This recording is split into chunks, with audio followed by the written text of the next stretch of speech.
WhatsApp guys, welcome to another vlog, welcome to another video. सबसे पहले तो बहुत बहुत शुक्रिया सबका जो मुझे 1K सब्सक्राइबर्स मेरे करवा दिए तुम लोगों ने। तुम लोगों की वजह से ही पॉसिबल हुआ है obviously, so thank you so much. तो आज का व्लॉग थोड़ा डिफरेंट होने वाला है क्योंकि एज यू नो पिछले व्लॉग में मैंने बताया था मेरी नानों का ट्रीटमेंट चल रहा है। तो ये हॉस्पिटल है, इसका नाम है जी मेडिके कार्डियक सेंटर।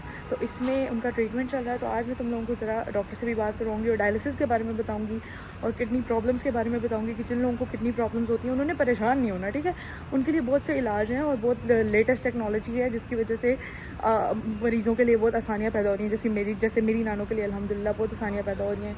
और डॉक्टर फुरकान जो अम्मी का इलाज कर रहे हैं वो बहुत अच्छे हैं, बहुत जेंटल तरीके से वो डील करते हैं पेशेंट्स को। तो उन्हीं से हम इलाज करवा रहे हैं, उनसे भी बात कराएंगे अगर वो इधर अवेलेबल हुए आज। तो नहीं तो हम उनके स्टाफ से बात करवाएंगे, उनका स्टाफ भी बहुत अच्छा है और वो आपको इन्फॉर्मेशन देंगे थोड़ी डायलिसिस के बारे में और किडनी प्रॉब्लम्स के बारे में। और फर्दर मोर हम देखेंगे क्या करना है। अभी अंदर चलते हैं, अंदर से विज़िट करवाते हैं। पाकिस्तानी हॉस्पिटल हो और उसमें वेट ना करवाएं, ऐसा तो हो नहीं सकता। तो अभी हम वेटिंग एरिया में बैठे हैं। इसके बाद अम्मी के डायलिसिस शुरू होंगे। वो होते हैं कितने घंटे का प्रोसेस होता है? 4 घंटे का ऑलमोस्ट प्रोसेस होता है वो। हेलो अम्मी, कैसी हैं? कैसा फील कर रही हैं अभी? बहुत अच्छा फील कर रही हैं, ये तो बहुत अच्छी बात है।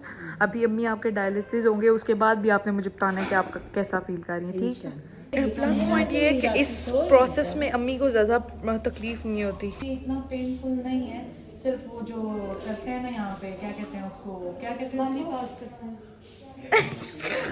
जो चीज उसको कहते हैं पता नहीं ये लोग क्या बोल रहे हैं। बस एक चीज लगती है, बस ऐड करूंगी। कोटी केड़ी पता नहीं कोटी पांदे ने उसको बोलते हैं केत। अच्छा कोई केत पांदे ने ਇੱਥੇ, ठीक है। ਤੇ ਉਹਦੀ ਦਰਦ ਹੁੰਦੀ ਹੈ। ਉਸ ਤੋਂ ਇਲਾਵਾ ਜਿਹੜਾ ਸਾਰਾ ਪ੍ਰੋਸੀਜਰ ਹੁੰਦਾ ਹੈ ਉਹਦੀ ਦਰਦ ਬਿਲਕੁਲ ਨਹੀਂ ਹੁੰਦੀ। ਤੇ ਇਹ ਸਾਰਾ ਕੁਝ ਮੇਰੀ ਮਾਂ ਨੇ ਮੈਨੂੰ ਬੋਲਣ ਵਾਸਤੇ ਆਖਿਆ, ਮੈਨੂੰ ਆਪੋ ਨਹੀਂ ਪਤਾ। ਅਮੀ ਤੁਸੀਂ ਦੱਸੋ, ਅਮੀ ਤੁਸੀਂ ਦੱਸੋ ਤੁਹਾਨੂੰ ਦਰਦ ਹੁੰਦੀ ਹੈ? जी नहीं, नहीं होती। हम आपको दिखाते हैं जो ये चीज है। हाँ, ये चीज ये इसकी दर्द होती है इसका बस यहाँ पे होता है दर्द, इसके अलावा दर्द नहीं होता। ठीक है अम्मी, आपने जैसे आप पंजाबी बोलते हैं वैसे ही बोलने हैं, ठीक है। कोई ज़रूरत नहीं है आपको उर्दू शुर्दू बोलने की। वैसे भी मेरे फॉलोअर्स को पंजाबी पसंद है। ਜਿਹੜੀ ਮੇਰੀ ਅੰਮਾ ਹੈ ਉਹ ਮੈਨੂੰ ਰਿਕੁਐਸਟ ਕਰ ਰਹੀ ਹੈ ਕਿ ਪਿਛਲਾ ਜਿਹੜਾ ਪਾर्ट है ਉਹ ਵਲੌਗ ਵਿੱਚ ਐਡ ਨਹੀਂ ਕਰਨਾ, ठीक है। लेकिन मैं तो ऐड करा तुम इंसान मतलब कसम मैंने तो बड़ा गल्ला तो बहुत है। ਤੇ ਤੁਹਾਨੂੰ ਪਤਾ ਹੈ ਮੈਂ ਹਰ ਚੀਜ਼ ਐਡ ਕਰਦੀ ਹਾਂ। ਇੱਕ ਵਲੌਗਰ ਦੀ ਜ਼ਿੰਦਗੀ ਜਿਹੜੀ ਹੁੰਦੀ ਹੈ ਨਾ ਉਹ ਕਦੇ ਵੀ ਪ੍ਰਾਈਵੇਟ ਨਹੀਂ ਰਹਿ ਸਕਦੀ। अच्छा बहुत मजा आ रहा है। तो मैं वो पार्ट ऐड करांगी, जरूर करांगी।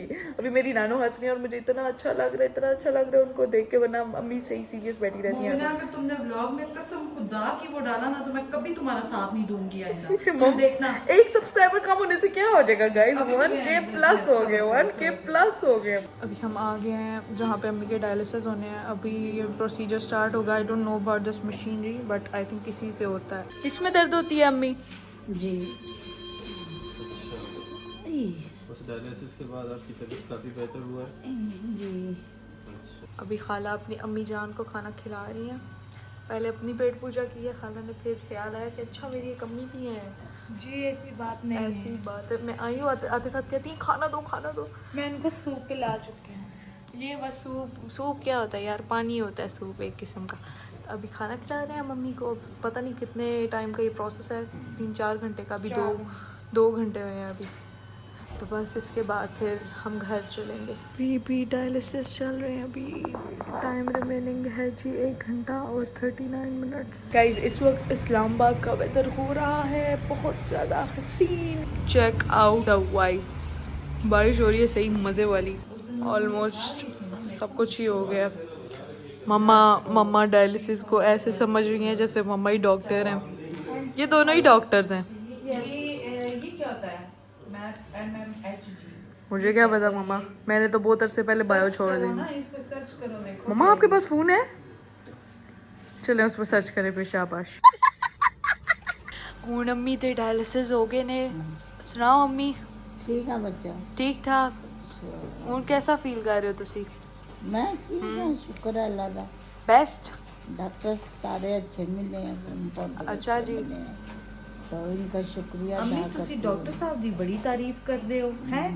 अच्छे हैं ना अम्मी ਤੁਸੀਂ ਡਾਕਟਰ ਸਾਹਿਬ ਦੀ ਬੜੀ ਤਾਰੀਫ ਕਰਦੇ ਹੋ अच्छे हैं ना डॉक्टर साहब का निज़ाम चलते डॉक्टर साहब डॉक्टर साहब ना आते फिर होते हाँ बिल्कुल ऐसा ही ਰੌਣਕ ਹੀ नहीं लगती है ना अम्मी डॉक्टर फुरकान बहुत अच्छे हैं, उन्होंने बहुत ज्यादा हेल्प की है अम्मी की, हमारी सबकी। बहुत नहीं यहाँ पे पूरा स्टाफ स्टाफ सारा बहुत अच्छा है, ये भी बहुत अच्छे हैं, इन्होंने भी काफ़ी ज़्यादा हेल्प किया और अम्मी का बहुत ख्याल रखा है।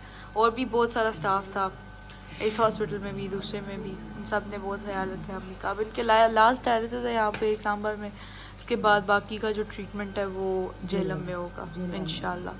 इसका बिल्कुल मकसद ये नहीं है कि आप डायलिसिस करके तो आप लेटे, आप घूमें फिरें चलें खाएं पिए लोगों के साथ, बिल्कुल आप टेंशन इस चीज़ का ना रखें कि मैं डायलिसिस है। जितना आप रिलैक्स होते रहेंगे उतना आप बेहतर महसूस करोगे।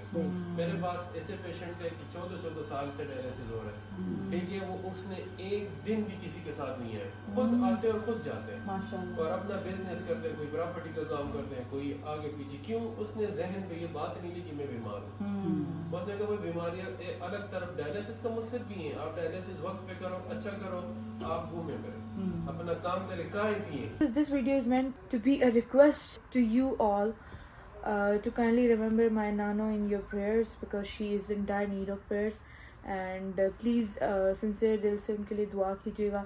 और कुछ चीज़ें डायलिसिस के बारे में मैं आप लोग को बता देती हूँ जिनको नहीं पता। ऑब्वियसली सबको ही पता होता है लेकिन कुछ लोग ऐसे होते हैं जिनको नहीं पता होता कि क्या करना है, और जब वो बीमार हो जाते हैं तो कहाँ जाना है, किस तरह जाना है और किस तरह क्योर करना है अपने डिज़ीज़ को और किस तरह से मैनेज करनी है सारी चीज़ें। तो मैं भी आप लोग को बताती हूँ क्योंकि मेरे घर में ये सारा सीन चल रहा है, तो मुझे भी पहले हमें भी डिफ़िकल्टीज फेस करना पड़ी, लेकिन जो डॉक्टर फुरकान है अल्हम्दुलिल्लाह उनकी वजह से बहुत ज़्यादा हमारी हेल्प हुई है, उन्होंने बहुत ज़्यादा हमारी मदद की है और बहुत सारी चीज़ें हमें उनके थ्रू पता चली हैं, तो वो सारी चीज़ें मैं आज आपसे शेयर करूँगी। अच्छा, किडनीज़ की जो बीमारियाँ होती हैं उनको जानने से पहले तो हमें सबसे पहले ये जानना ज़रूरी है कि किडनीज़ हैं क्या और किडनीज़ का फंक्शन क्या है हमारी बॉडी में, उनका काम क्या है और वो क्या करती हैं, और उनके ख़राब होने से हमारा जो पूरी बॉडी है वो किस तरह से डैमेज हो सकती है और उसमें कौन सी डिफरेंट बीमारियां आ सकती हैं। तो सबसे पहले तो सबको पता है हमारी बॉडी में 2 किडनीज होती हैं, उनका काम ये होता है कि रोज़ाना जो है ऑलमोस्ट 2 लीटर्स यूरिन जनरेट करती हैं।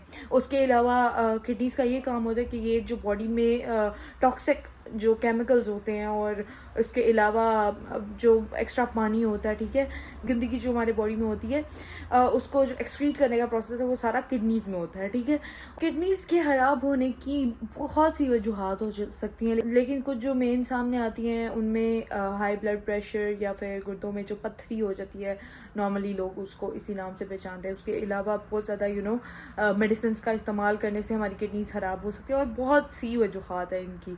और डायबिटीज़ से भी मैंने सुना था कि किडनीज़ आपकी ख़राब हो सकती हैं, तो ये चीज़ें कुछ जिनकी वजह से किडनीज़ डैमेज हो सकती हैं, तो इन चीज़ों का हमने ख़ास ख्याल रखना होता है। जब आपको कोई भी चीज़ होती है तो सबसे पहले आपको उसके सिम्टम्स ज़ाहिर होते हैं।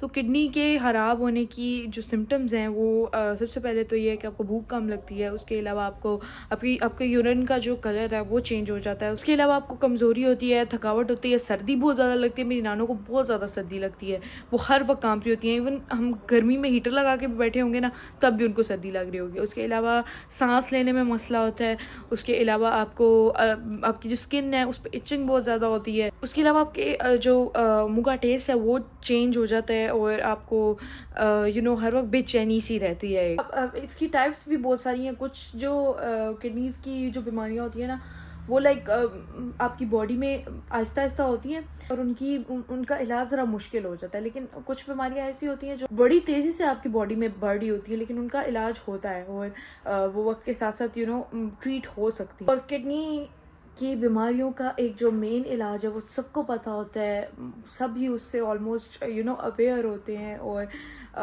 मेन जो है उसमें एक ही ट्रीटमेंट आता है जो मेन ट्रीटमेंट यही आता है डायलिसिस। और उसके बारे में सबको पता होगा डायलिसिस क्या होता है। डायलिसिस की मदद से आपका जो ब्लड है उसको साफ़ किया जाता है या फिर बॉडी में से एक्स्ट्रा जो पानी होता है, जैसे मेरी नानों की बॉडी में बहुत ज़्यादा पानी भी हो गया है, तो मैं आपको उनकी हालत बताती हूँ। उनकी बॉडी को अगर मैं ऐसे टच करूँगी ना तो वो जिस एरिया पे मैं टच करती हूँ वो चीज़ अंदर चली जाती है, तो इतना ज़्यादा उनकी बॉडी में पानी इकट्ठा हुआ, तो बॉडी के अंदर से पानी निकालना और ब्लड को साफ़ करना, ये सारी चीज़ें डायलिसिस में हो जाती हैं। और डायलिसिस मैंने जहाँ तक सुना है, डायलिसिस जो है वो ट्रीट नहीं करते, लेकिन मतलब प्रॉपरली उससे ये होप नहीं मिल सकती कि आप बिल्कुल ठीक हो जाएंगे, लेकिन ये आपको होप मिल सकती है कि आपकी जो किडनीज है वो मज़ीद डैमेज नहीं होंगी। तो आई थिंक ये साथ साथ चलता रहता है। इसके अलावा डॉक्टर ने जो हमें बताया वो ये बताया कि डायलिसिस के जो पेशेंट्स होते हैं उनको हर महीने के बाद, डायलिसिस के बाद ना हर महीने के बाद उनको अपना ब्लड टेस्ट करवाना चाहिए, क्योंकि ब्लड टेस्ट कराने से बहुत सारी बीमारियाँ आपको सामने आ जाती हैं और आपको पता चलता है कि क्या क्या चीज़ें ठीक है, क्या क्या चीज़ें गलत है। फिर उस हिसाब से डॉक्टर्स मेडिकेशंस बताते हैं और फूड रेकमेंड करते हैं कि किस तरह का खाना देना है, क्योंकि इस वक्त जो मेरी नानो खाना खा रही है वो बगैर किसी मिर्च के, बगैर किसी नमक के खा रही है, क्योंकि उनका ब्लड प्रेशर फिर बहुत ज़्यादा हाई हो जाता है। तो वो फिर उनकी रिपोर्ट्स देख के फिर वो रेकमेंड करते हैं कि आप किस तरह का खाना खाना है और किस तरह से मेडिसिन लेनी है। क्योंकि देखिए जो किडनीज़ का पेशेंट होता है ना, वो जो भी कुछ खाता है, जो टॉक्सिक चीज़ें होती हैं, टॉक्सिक केमिकल्स होते हैं और पानी जो एक्स्ट्रा होता है, वो डायरेक्ट जो है ना ब्लड में शामिल हो जाते हैं। अच्छा, डायलिसिस के जो पेशेंट्स होते हैं वो 90% हार्ट पेशेंट्स भी होते हैं, शुगर पेशेंट्स भी होते हैं, ब्लड प्रेशर भी उनका हाई रहता है, तो जैसे मेरी नानू का है। तो फिर उनको डॉक्टर्स यही रेकमेंड करते हैं कि आप ऐसी खुराक लें जिसमें नमक की भी कमी हो, पानी की भी कमी हो, तो फिर वो जो है ना एक मुतवाज़न हो जाता है, तो एक मुतवाज़न कायम हो जाता है बॉडी में।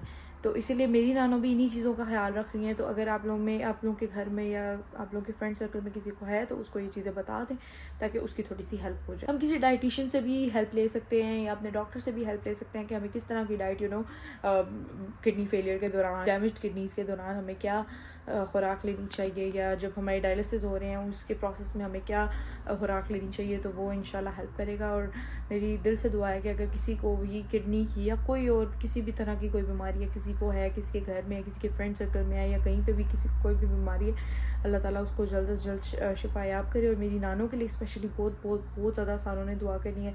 मैं ये वीडियो बनाने का मकसद यही है कि एक तो जो चीज़ें मुझे पता है, मेरे इल्म में है, वो दूसरों तक पहुँचा सकूँ, और दूसरा ये कि मैं आप लोगों से रिक्वेस्ट कर सकूँ कि मेरी नानों को अपनी दुआओं में याद रखें। अगर आपको ये वीडियो पसंद आई है तो इस वीडियो को लाइक करें, कमेंट्स करें, शेयर करें, सब्सक्राइब करें, बेल आइकन को दबा दें। नेक्स्ट वीडियो तक के लिए अल्लाह हाफिज़।